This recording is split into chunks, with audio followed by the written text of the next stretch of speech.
The doors to the classroom slid open with a soft hiss, and for the first time since the seminar began, the room fell deathly silent. Every eye turned to the group that entered, the humans, Deathworlders as they were known. But today, it wasn't just their imposing presence that stole attention. It was what they were bringing with them. They weren't just bringing themselves into a classroom full of aliens from peaceful worlds. They were bringing their pets. A massive growl vibrated the air, followed by the unmistakable sound of claws scraping across the smooth floor. It was not the sound of something as harmless as a cat or a dog. It was the sound of a predator, something far more dangerous. A creature, a hulking, four-legged beast, ambled into the room with unsettling ease, its muscles rippling beneath its thick hide. Behind it, two more creatures followed, smaller, but no less menacing. One had the body of an insect, its segmented legs clicking as it moved with a predatory grace. The other was a creature of sharp, gleaming teeth and a vicious, predatory gleam in its multifaceted eyes. The room went cold. The air grew thick with the scent of unease. The alien students, members of species that prided themselves on their peaceful, harmonious existence, could only stare in horror. These were not the typical companions they were accustomed to. These creatures looked like something out of a nightmare. In a corner of the room, an insectoid alien's antennae twitched nervously, while a sentient energy being pulsed with a sudden wave of panic. "Relax, everyone," a human voice broke through the tension. It was easygoing, even lighthearted. "They're harmless. To us, anyway." The humans made their way to the designated area, their calm demeanor in stark contrast to the chaos brewing in the room. They seemed entirely unfazed by the presence of their pets. These were Deathworlders, hardened by their brutal, chaotic home planet, where survival was never guaranteed. Their pets, however, were no mere curiosities. They were deadly predators in their own right. But that was the reality of life on Earth. Even the creatures that once hunted humans were now considered family. One of the humans, a towering figure with broad shoulders and a rough voice, spoke again, as though this were a casual trip to the market. "Don't worry, they've been trained. They know how to behave." At his side, the massive predator, the one with the thick, shaggy coat, sat on its haunches, looking as docile as a puppy. Yet, despite its obedience, there was an unmistakable menace in the way its dark eyes tracked every movement in the room. One of the smaller creatures, the insect-like hunter, shuffled nervously, its antennae twitching with subtle aggression. Its deadly, razor-sharp legs scraped the floor, leaving faint marks behind, as if reminding the aliens that this was no ordinary pet. The aliens, their minds struggling to comprehend the sight before them, exchanged glances. The classroom, once a sanctuary of scholarly pursuit, was now thick with the kind of tension that could be cut with a blade. How can you bring them here?" One of the alien students, a small, reptilian being with a smooth, scaly surface, asked hesitantly. His voice was thin with a mix of curiosity and disbelief.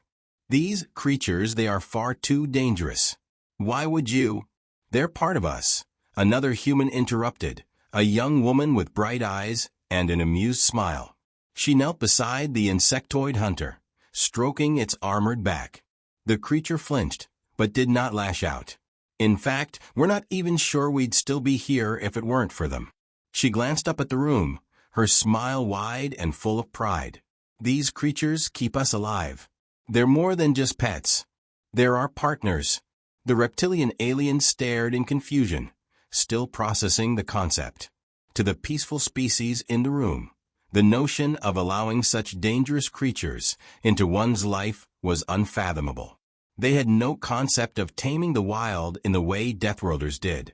The idea that a lethal predator could be trained, treated as a companion, or even just coexist with its human owner was so alien to them that it didn't seem possible.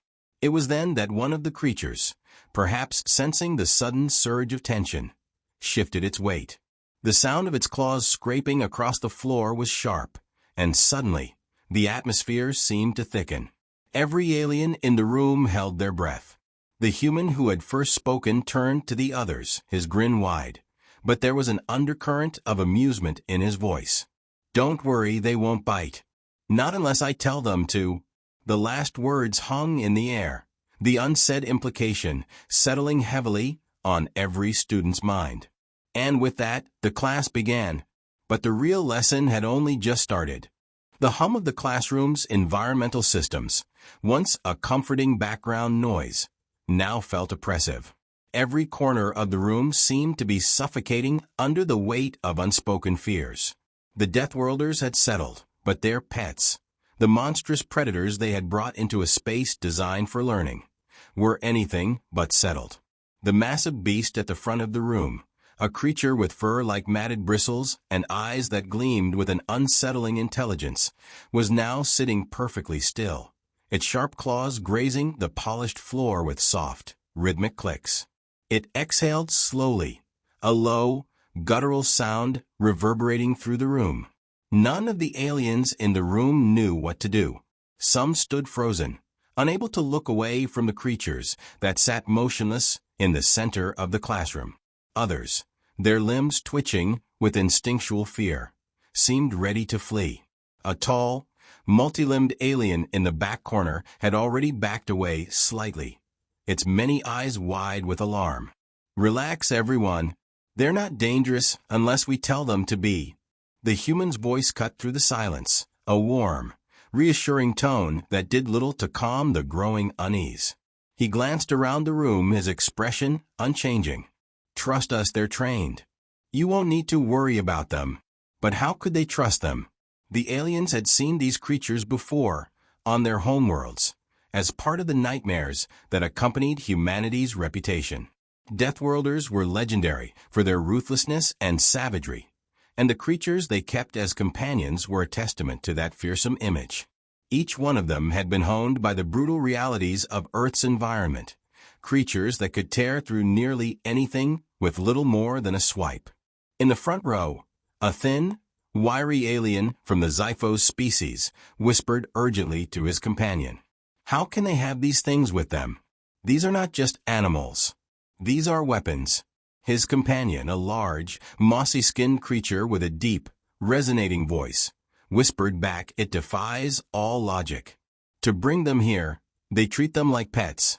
These beasts could slaughter us all." The human with the insect-like creature shifted, catching the worried glance from one of the other students. "It's not what you think," she said softly, as though reading their thoughts. "We didn't tame them overnight. They had to learn from us just as much as we learned from them. Earth isn't the safe, peaceful place you're used to. If we didn't learn to live with creatures like these, we wouldn't have survived." Despite the calm words, the room only grew more tense. The alien students exchanged glances, each more unsettled than the last. What kind of planet could produce beings so dangerous that the line between companion and weapon became so blurred? The tension was palpable. The creatures, ever alert, began to shift their weight. The smallest of them, a bizarre insectoid hunter, tensed its long, sharp legs, skittering briefly across the floor. Its antennae twitched as though sensing something unfamiliar. The room collectively held its breath. One of the alien students, a soft-spoken, cloud-like being whose gaseous form pulsed with shifting hues, spoke with uncertainty. Are they allowed to roam freely? How can you control them?" The human with the insectoid creature smiled softly, clearly used to the question. "They've been trained. Every single one of them is an extension of ourselves. They understand boundaries. Trust me, they know who's in charge." A collective gasp echoed through the room as the massive predator, its eyes locked on one of the students, shifted. Its growl was low, barely audible, but the rumble of it reverberated in the pit of everyone's stomachs. The human beside the creature placed a hand on its thick fur, and immediately, the beast went still, the growl dying in its throat. "See?" The human smiled, though his eyes flicked briefly to the predator, betraying a hint of caution. "They're not here to harm anyone." But the damage had been done. The alien students were no longer listening to the humans. They were watching the creatures, every fiber of their being alert to the danger lurking in every dark corner. Even the smallest of these pets could end their lives in an instant if provoked. The sight of such raw power, so casually held in check, was a foreign concept to every peaceful species in the room. Their worlds had never demanded such strength for survival. One of the larger alien students, a towering figure made of shifting crystal, voiced the obvious concern. Your creatures, they are unpredictable. And even if you have trained them, you cannot control them forever. The human paused. He seemed to consider the question for a moment before answering with an unsettling calmness. We don't have to control them. We just have to understand them. He looked down at his creature, now sitting obediently at his side. And that's what makes them different from the other creatures out there. They chose to be with us. But even as the words left his mouth, the unease lingered. The classroom, filled with species that had never known such a deadly kind of trust, could not shake the feeling that the Deathworlders had brought something far more dangerous into their midst. The air in the classroom was thick with a tension that could be cut with a knife. Alien students, a sea of varied species, watched in a mix of fascination and fear as the Deathworlders made themselves comfortable among them. The humans sat with their pets, as they called them, their casual demeanor a stark contrast to the terrified eyes of the onlookers. For the aliens, creatures that could easily tear through their defenses were incomprehensible companions. The humans seemed oblivious to their discomfort, or, worse, indifferent to it. The instructor, an elder of the peaceful Therati species, cleared his throat, his voice calm but strained as he addressed the class. Today, we were to discuss interspecies diplomacy. However, it seems we have a more pressing issue. His antennae twitched as his eyes flicked toward the predators that now lay on the floor, their senses alert and hyper-aware of every movement in the room. One of the human students, a tall man with weathered features, looked up at the instructor. We're here to learn just like everyone else. Our pets are part of our lives. We brought them because they're part of the family. The Therati instructor's gaze narrowed. These creatures are not typical companions. They're not even pets by the standards of most species. He struggled to find the right words, his deep voice holding a mix of both confusion and disbelief. They are weapons. The room grew still. The human's words, though calm, rang with the unsettling reality of their implications. The Deathworlders lived on a planet where survival often meant bending nature to their will, where the creatures that roamed the earth were as brutal as the landscape itself. And yet they had chosen to domesticate them, to live with these beasts as equals. I don't think you understand, one of the human students, a woman with dark eyes, said softly. These creatures saved us. They helped our species evolve. Earth isn't like your worlds. We have to make our own rules to survive. The alien students exchanged wary glances. Their species, unlike the humans, had never known such brutal conditions. Most had grown up in peaceful environments, on planets where the greatest danger might come from a mild storm or a quarrelsome neighbor. The idea of taming creatures that could tear through the strongest fortifications with ease was utterly foreign to them. What do you mean by saved us? Asked a curious Krell, a scholar from a distant star system whose body radiated an aura of soft, glowing light. His voice was almost tentative, as if the question itself could somehow upset the fragile balance in the room. The woman smiled, though there was a note of sorrow in her expression. Humans wouldn't be here if it weren't for these animals. They were our first allies. We didn't tame them all at once. It took generations to understand them, to find a balance between us and them. The Therati instructor's eyes hardened. But these creatures are a threat. If they are not controlled, they will destroy us all. His voice rose slightly, as though his growing unease was beginning to unravel the thin thread of professionalism that had held the seminar together. The young human male who had been speaking earlier stood, his imposing frame filling the front of the room. You think we're just like your peaceful species, he said, his voice slow, deliberate. We're not. And if you want to survive in the universe, you need to understand that the universe doesn't care about peace. It only cares about who can survive. He gestured toward the massive predator curled up near the back of the room. The beast was still, but its eyes were fixed on every alien in the room. It wasn't a wild animal, it was a reminder that the Deathworlders had evolved in a place where everything around them fought for survival. The alien students shrank back at the intensity in his voice. The words stung, even if they were not meant to. The universe was vast, and there were threats far greater than anything they had ever faced.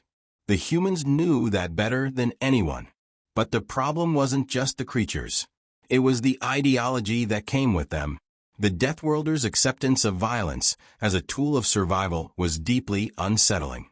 The aliens, who had long since eradicated the need for such primal instincts, could hardly grasp the concept that a species could coexist with monsters like these and still consider itself civilized. "What happens if they turn on you?" one of the more timid alien students asked, his voice shaking slightly. The young human shook his head. "We don't let them turn. They're part of us. If they didn't listen, if they didn't trust us, we wouldn't be here today." Another of the creatures, the insectoid hunter, shifted, its antennae twitching as it scanned the room. Its eyes narrowed, and for a brief moment it looked almost amused. But then, just as quickly, it lowered its head and settled back, obedient once more. To the humans, this was nothing new. To the aliens, it was a terrifying glimpse into a world they could never hope to understand.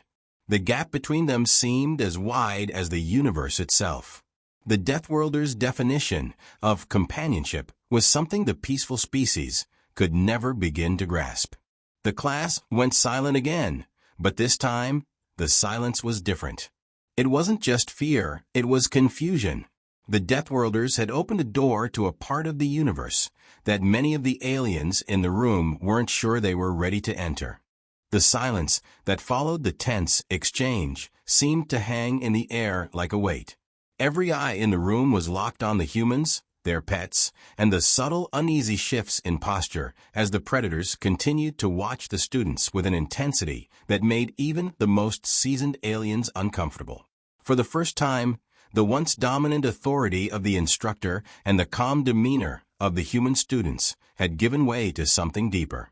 The room felt more like a battlefield of ideologies than a classroom. One of the human students, a woman with a calm, almost serene expression, took a step forward. "You all need to understand something," she began, her voice gentle yet firm. "These creatures, they aren't just pets. They were once the most dangerous things on our planet. But we didn't conquer them. We learned to live with them." Her words lingered in the room, provoking an uneasy ripple among the alien students. The idea of humans not conquering nature, but coexisting with it, domesticating creatures that could slaughter them at a moment's notice, was something that none of them could fully understand. The woman continued, her eyes scanning the room as she spoke. "On Earth, if you didn't have strength, you didn't survive. The planet itself was alive with dangers. The creatures that roam our world are predators in their purest form. They don't follow rules. They don't stop because you ask them to. But they respect power. They respect survival." A quiet murmur spread through the room. One of the alien students, a tall, humanoid creature whose skin shimmered like liquid metal, raised a hand. "But what makes you think that these creatures will always obey you?" he asked, his voice tinged with disbelief. "They could turn on you at any moment. If they were once predators, what makes you think they've changed?" The woman smiled faintly, but there was something almost sad in her expression. "They didn't change. We did. We learned to speak their language. We learned to understand their needs, their behaviors. We became partners. You see, on Earth, we didn't have the luxury of treating animals as mere tools. They were as much a part of our survival as we were." The hum of the classroom's air filtration system seemed deafening in the silence that followed. The alien students, who had expected a simple lesson on diplomacy, were now grappling with a worldview they had never considered. How could humans live alongside creatures that were at their core dangerous? How could they not control these creatures the way they would control a machine or a tool? A sudden, unsettling sound broke the silence, the low growl of the massive predator as it shifted, its fur bristling. Every eye in the room snapped to it, but the creature didn't move. It simply sat there watching, as if daring anyone to challenge it. For the humans, it was just another moment in a familiar routine. For the aliens, it was a reminder that they were on the verge of a deeper realization about humanity, a realization that was both unsettling and awe-inspiring. "We don't tame them in the way you might think," said the human male who had first spoken, his voice steady but carrying an edge of something ancient and primal. "It's a partnership. We give them respect, and they return it. That's how we survived. That's how we became the species we are today." The words carried weight. To the peaceful species in the room, the notion that a human could stand in the presence of such creatures and speak of respect was unfathomable. The alien races had long since conquered the dangers of their worlds, either through technology or the sheer might of their peaceful ways. Their survival didn't require them to bend nature to their will. They had found other ways to live in harmony. Yet the Deathworlders' words, though alien, rang true in a way that left the room breathless. The humans had forged a bond with the very dangers that had once threatened them, and in doing so, had transformed them into something else, allies. And that transformation was at the heart of what made humanity so dangerous and so powerful. "The creatures here," the woman continued, her tone now more earnest, "are no different from us. They've adapted just like we have. But you have to understand, Earth didn't give us a choice. If we didn't adapt, we would have been wiped out by things far worse than anything you've seen today." The Therati instructor, who had been quiet until now, shifted uncomfortably. "So, you didn't just tame them. You formed a bond." "Yes," the human replied, meeting his gaze with an intensity that seemed to burn through the distance between them. "We didn't conquer them. We earned their trust." There was a long pause as the alien students absorbed the weight of her words. The predator at the back of the room gave a low, rumbling growl, its gaze turning toward the humans with something that almost looked like approval. It was as if the creature, too, understood the unspoken bond between human and beast. The alien students were still, but in their minds, something had shifted. The Deathworlders had shown them a truth that was both terrifying and awe-inspiring. That survival didn't just require strength. It required understanding, trust, and the willingness to adapt. It was a lesson that none of them could ignore. The atmosphere in the classroom had shifted, as if the very air had grown thicker with the weight of unspoken realizations. The alien students were no longer merely observing. They were questioning everything they thought they knew about survival, power, and the creatures before them. The Deathworlders had revealed a part of themselves, a truth about their bond with nature that no peaceful species had ever been forced to confront. But now, in the face of this new understanding, it was time for the humans to prove their claims. The Therati instructor stood at the front of the room, his antennae trembling with a rare mix of unease and curiosity. "You've spoken of your creatures with great pride, humans," he began, his voice calm but edged with the tension that had settled in the room. "But words are not enough. Actions speak louder. If you claim these creatures are no threat, then you must demonstrate their loyalty and control. Prove to us that they are not weapons waiting to turn." The challenge hung in the air like an electric charge. The Deathworlders had already shared their perspective, had explained their bond with these creatures. Now they had to show that bond was real, that it was something tangible, something that would convince the alien students that these beasts could truly be trusted. The young woman who had spoken earlier, the one with the insectoid hunter, nodded solemnly. "We understand," she said, her voice steady, her expression never wavering. She turned to the group, a quiet command in her eyes. The massive predator shifted, its muscles rippling beneath its thick fur as it stood, towering over the rest of the class. The other creatures followed suit, all of them rising in response to the humans' unspoken request. The alien students flinched instinctively, but none of them moved. They were caught between disbelief and dread, watching as the Deathworlders directed their pets with a fluid, almost effortless grace. The massive beast took a step forward, its claws scraping the floor with a sound that sent a ripple of discomfort through the room. "We'll start with a demonstration," the woman continued, her voice calm. "One of you, if you're willing, please come forward." The invitation hung in the air, but no one moved. Every alien student understood the risk involved. Standing before these creatures was like standing before a force of nature. Yet the silence persisted, thick with hesitation. Finally, the Krell, the scholar who had been the most vocal in his skepticism, reluctantly raised a limb and took a step forward. His body was a mass of glowing tendrils, his form shifting as he moved with a deliberate, slow grace. "Very well," the woman said, smiling in a way that didn't quite reach her eyes. "Please stand still." She turned to her pet, the insectoid hunter, which had been watching the Krell intently. The creature's sharp mandibles clicked, its long legs poised, ready to spring. It looked, for all the world, like a deadly weapon prepared for a strike. The Krell, his heart racing, hesitated for only a moment before he stood frozen in place. The other students watched with bated breath, the room dead silent except for the occasional low growl from one of the creatures. The predator's movements were slow and calculated as it approached the Krell, its antennae twitching with curiosity.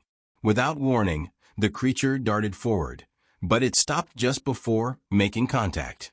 Its sharp, spindly legs hovered inches from the Krell's body. The Krell's breath caught in his throat as the insect's glistening eyes met his, its cold, calculating gaze locking onto him for a heartbeat that felt like an eternity. Then, the human woman gave a sharp command. "Down." The hunter immediately withdrew, stepping back with a series of quick, controlled movements, and sank to the floor obediently. The Krell stood frozen, staring at the creature with wide, disbelieving eyes. The moment of tension passed, but it left a lingering unease in the air. "See," the woman said quietly, her voice a mixture of pride and relief. "They listen. They don't strike without reason. They know what's at stake." The Krell exhaled slowly, his body still trembling. "But how?" His voice was low, barely more than a whisper. "How do you make them understand?" The woman glanced at the other humans, who nodded in unison. "It's not something we can explain easily. It's a language, a bond. They've learned us, just as we've learned them. We didn't tame them through force. We earned their trust."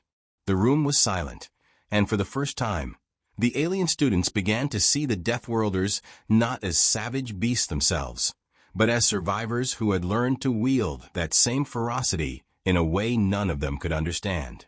The demonstration had been simple, yet it was profound. In the heart of chaos, these creatures could be commanded.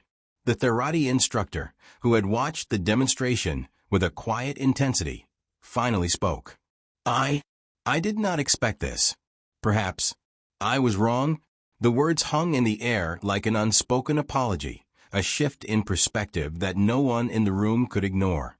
The trust that the humans had built with their creatures was not the brute force the aliens had assumed. It was something far deeper. It was a partnership born of necessity, of survival. And that bond was unshakable. The room still buzzed with uncertainty, but something had changed. The barrier between the peaceful species and the Deathworlders was no longer one of absolute fear. It was a space now filled with contemplation, of respect, of understanding, and of the realization that the universe held many layers of truth, each more complex than they could have imagined. The class had shifted. The once palpable tension had begun to loosen, but in its place lingered a quiet awe. The alien students, who had been so certain of their superiority in their peaceful existence, now found themselves grappling with a new understanding of humanity, a species that had not only survived, but thrived through the very dangers that should have extinguished them. The humans, their pets, and the bond they shared had shattered the preconceived notions that had once defined the alien student's view of Deathworlders. The massive predator, still reclining in the corner of the room, let out a soft growl as it shifted its weight, drawing the attention of several students. But instead of recoiling, they remained still. They no longer viewed the creature with sheer terror, but with a grudging respect. It was an animal, yes, but it was also a companion, a partner, one whose loyalty to its human was absolute. This realization was unsettling but undeniable. The Therati instructor, who had been so vocal in his distrust of the human's methods, stood before the class now, his antennae flicking thoughtfully. "You've proven your point," he said, his voice quiet, almost reverent. "These creatures are not what we believed. They are not tools. They are not simply weapons." The human woman who had led the demonstration nodded, her expression softening. "They were weapons once, yes. But over time, we've learned to live with them, to make them more than just instruments of destruction. They are our partners in survival. And in a way, they've made us who we are."